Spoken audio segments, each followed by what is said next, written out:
Chapter 22. David therefore departed thence, and escaped to the cave Adullam. And when his brethren and all his father's house heard it, they went down thither to him. And every one that was in distress, and every one that was in debt, and every one that was discontented, gathered themselves unto him, and he became a captain over them. And there were with him about 400 men.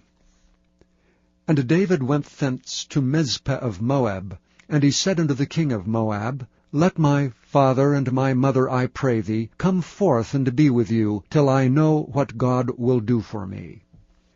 And he brought them before the king of Moab, and they dwelt with him all the while that David was in the hold.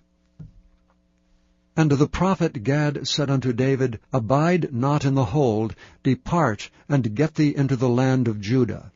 Then David departed, and came into the forest of Hareth. When Saul heard that David was discovered, and the men that were with him, now Saul abode in Gibeah, under a tree in Ramah, having his spear in his hand, and all his servants were standing about him. Then Saul said unto his servants that stood about him, Hear now, ye Benjamites, will the son of Jesse give every one of you fields and vineyards, and make you all captains of thousands and captains of hundreds, that all of you have conspired against me? And there is none that showeth me that my son hath made a league with the son of Jesse? And there is none of you that is sorry for me, or showeth unto me that my son hath stirred up my servant against me to lie in wait, as at this day? Then answered Doeg the Edomite, which was set over the servants of Saul, and said, I saw the son of Jesse coming to Nob, to Ahimelech the son of Ahitub. And he inquired the Lord for him, and gave him victuals, and gave him the sword of Goliath the Philistine. Then the king sent to call Ahimelech the priest, the son of Ahitub, and all his father's house, the priests that were in Nob. And they came all of them to the king. And Saul said, Hear now, thou son of Ahitub. And he answered, Here I am, my lord. And Saul said unto him, Why have ye conspired against me, thou and the son of Jesse, and that thou hast given him bread and a sword, and hast inquired of God for him, that he should rise against me to lie in wait, as at this day?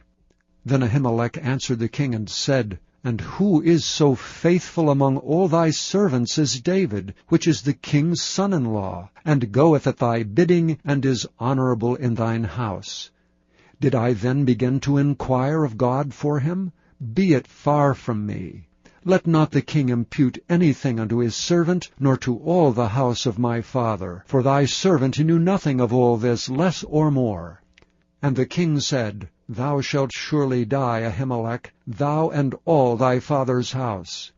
And the king said unto the footmen that stood about him, Turn and slay the priests of the Lord, because their hand also is with David, and because they knew when he fled, and did not show it to me. But the servants of the king would not put forth their hand to fall upon the priests of the Lord.